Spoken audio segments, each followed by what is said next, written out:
Hey guys, and welcome back to the Fans Perspective. And in today's video, I'm going to be going over every single Championship club's worst or most painful defeat of the season. Every single football fan, especially those who go week in, week out to watch their club, will know there's a certain defeat which just hurts and just stays in your mind and your heart that little bit more. Maybe you got battered by your rivals. Maybe you were completely outclassed by a completely random team which you should be beating. Or, maybe possibly, I don't know, it wasn't even a terrible result. Your players just showed absolutely no effort at all. Well, obviously, I'm not a fan of every single club in the Championship, but I'm going to give each club their own separate segment and give my reasons as to why I personally think it's their worst defeat of the season. Now, if you do like this sort of content, please can you smash that like button, subscribe to the channel and hit that notification bell. We're slowly crawling our way up to 5,000 subscribers. I love every single one of you. Drop a comment down in the comment section, whatever team you support, even if you don't support a Championship club, what you thought your worst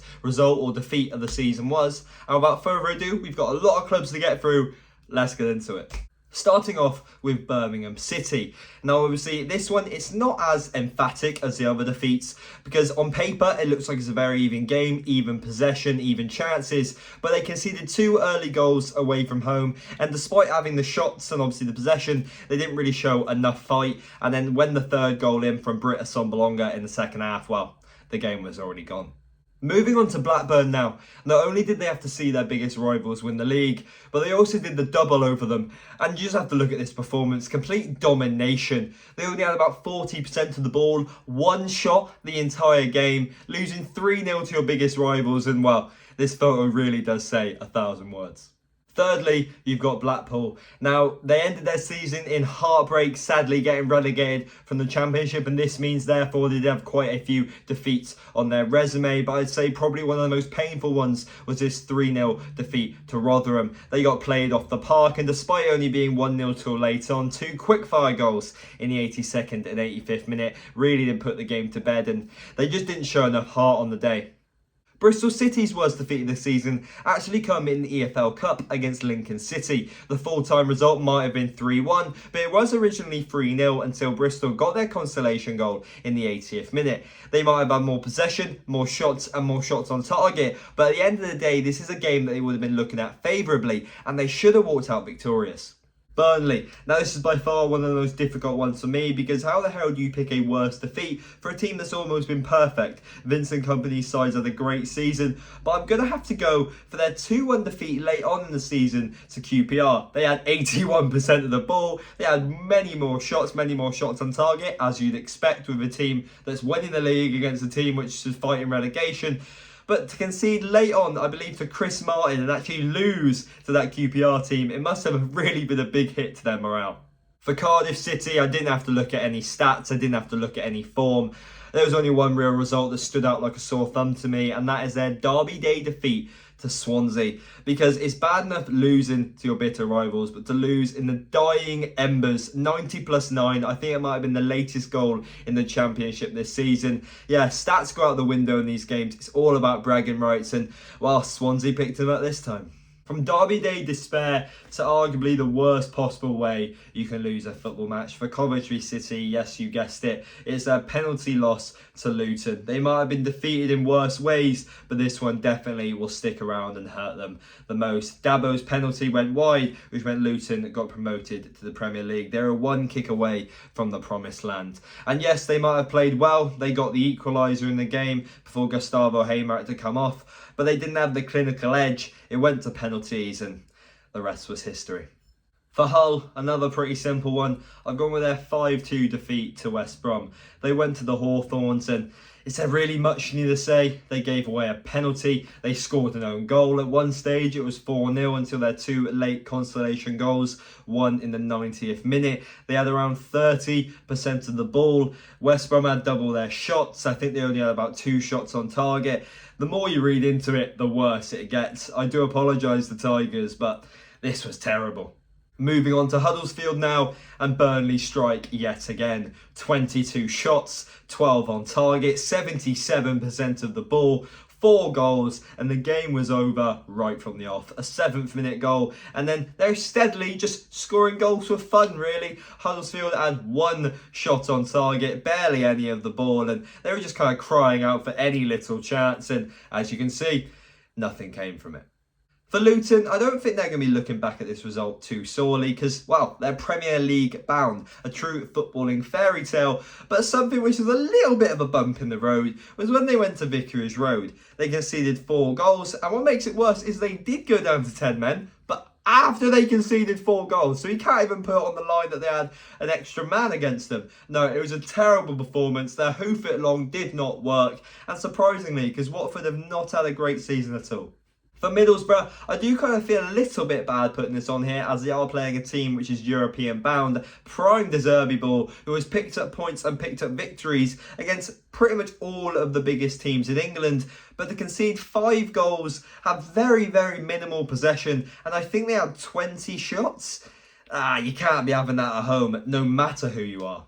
For Millwall's defeat, I'm going to have to try and keep this short, but I remember it perfectly. They were 3-1 up, they were dominated, every single thing they touched turned to gold. All they had to do, don't concede 2 goals and you're in the playoffs. You're in the promised land. But what did they do? Somehow, they went into the changing rooms, and when it went out for the second half, something switched. They couldn't touch the ball. I think they ended with around 34% possession. And somehow, someway, Blackburn, who couldn't have anything in the game in the first half, got so many goals. And they somehow, with Brereton Diaz getting the clincher, winning the game 4-3. Somehow, I know I keep saying it, but Millwall went from destined for the playoffs to another season of mid-table mediocrity. Moving on to Norwich, I think everyone knows that they underperformed this season, ending the season abysmally. I think they only had 1 win their last 11 games, and in that run was this game against Swansea. You cannot be going at home at Carrow Road, 22% of the ball. They conceded 3, they got a red card. Next. I remember Preston started the season pretty stable. Their games were low scoring, but they weren't conceding. They were gradually picking up points. Obviously, this wasn't the case. Yes, the Riverside is not the easiest ground in the world to go to, but come on. Moving into the last stage of the game at 3-0 and then somehow ending it down to 10 men and conceding in the 95th minute to properly put the final nail in the coffin. It's not what you want to see, especially for a travelling fan. I think the only thing QPR will be worrying about is the fact that they stayed up. They'll be counting their laurels, but come on, conceding 6 goals to a team that got relegated, a team that was struggling to score goals, as you can tell from their position in the table. 6 goals! QPR had countless big defeats. I think they had about 5 games where they conceded 4, around 2 or 3 where they conceded 5. But this one sticks out massively for me. This might be one of the biggest shocks of the season. I remember I checked my phone and I was like, nah, that ain't real. On today's episode of Getting Battered at the Riverside, we've got Reading. Now, as a travelling supporter, you're not obviously begging for your team to win. You want them to win, but you want to see a good performance and you expect something that rectifies your travel. How about 2 penalties given away, 5 goals conceded, you only have 3 shots, very little of the ball, and 0 on target. If you want to see that, here you go. We now have our second EFL Cup defeat of the season, this time for Rotherham against Morecambe. I don't care how many shots you have. I don't care if you dominate the ball. You're having 0 shots on target in the Cup against Morecambe. Nah. Next. I don't really want to be putting loads of games at Turf Moor in here because Burnley obviously dominated their opponents. They dominated everything. They won the league. But for Sheffield United, they had an amazing season, getting automatics. But this performance would sting a little bit. This was around the stages where Sheffield maybe thought they could possibly get a late charge to maybe take that title from Burnley. And, well, an early red card and 2 goals from Goodmunson definitely stole the show and took that away from them. They barely had any of the ball, little chances. I think they had 1 shot on target as well. Definitely not something you want, especially against your title rivals. For Stoke City, I've got their 3-1 defeat to Huddersfield. Now, I'm one of those fans which is in the belief that when you're the away side, you're never going to be the favourite. But they really did have a chance to put the game in their own hands when they had that penalty which was missed by Lewis Baker. It was then redeemed and he did actually score, but it was really too late and they lost the game 3-1. For Sunderland, I've chosen their 5-1 defeat to Stoke City. Now, the Stadium of Light is definitely a ground that I do want to visit in the future, but if I was a Sunderland fan, I wouldn't have wanted to visit it on this day. Conceding 5 goals at home to Stoke. Yes, Pritchard might have got a consolation goal, but to add a little bit of salt into the wound, 2 goals conceded to Newcastle legend Dwight Gale as well. For Swansea, I've got another example of how the hell did that happen.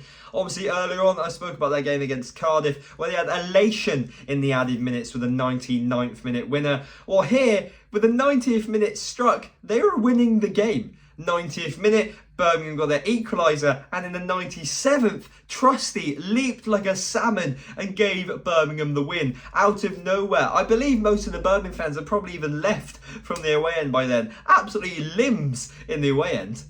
It does look like the Swans want to go away, because next up I've got their 3-2 defeat of West Brom, and if you've got your brain switched on, you'd know that they actually did that twice this season. Not only did the double, but they had the exact same scoreline, and they're very similar games. But the one played at the Hawthorns, it was much more even. I'd say they had more possession, despite obviously Swansea getting the late winner. And well, for the one at the Swansea Stadium, a lot more dominant. They had more shots. I think they had 62% possession, and just to put that cherry on top, the icing on the cake, a 93rd minute winner just to rub in the wound of West Brom. For Watford, you're going to hate me. It's another game against Swansea, where Swansea ripped Watford apart. Watford left the Swansea Stadium with 4 shots, 3 on target, barely 30% of the ball, and not a chance in hell of getting any points. They conceded 4 goals. Swansea were the dominant side all over the park, and very similarly to how Luton actually lost to Watford, Watford were in Luton's position at this point. Finally, we've got Wigan, and I think it's quite poetic to end it with the team that won the league battering the team that finished rock bottom. Yes, Burnley did the double over Wigan this season, and they might have won 5-1 on one occasion, but in that game, Wigan actually scored, and they only had 6 shots on target and scored 5 goals, which is quite laughable. But moving on to the 3-0, just cast your eyes onto this. So Wigan got a red card early doors, and yeah, Burnley scored 3 goals, routine victory. But it's not that part of the scoreline at Turf Moor I was worried about. It's more the statistics.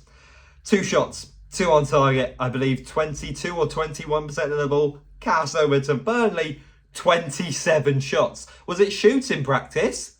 Now, I'm not going to lie, guys, including research, actual recording, and trying to get as much information as I can for you guys. This has probably been one of the longest it's taken me to make a video, so I hope you guys did enjoy it. As always, please smash that like button, going to help share the video around. Can you please subscribe to the channel and hit that notification bell so you know when the video goes live? Drop a comment. What did you think? Did you think that I got some of these wrong? What, like I said, is your worst defeat of the season if you are a fan of any of these clubs? And yeah, I'm going to get to editing this, so I'll see you guys in the next one. See ya.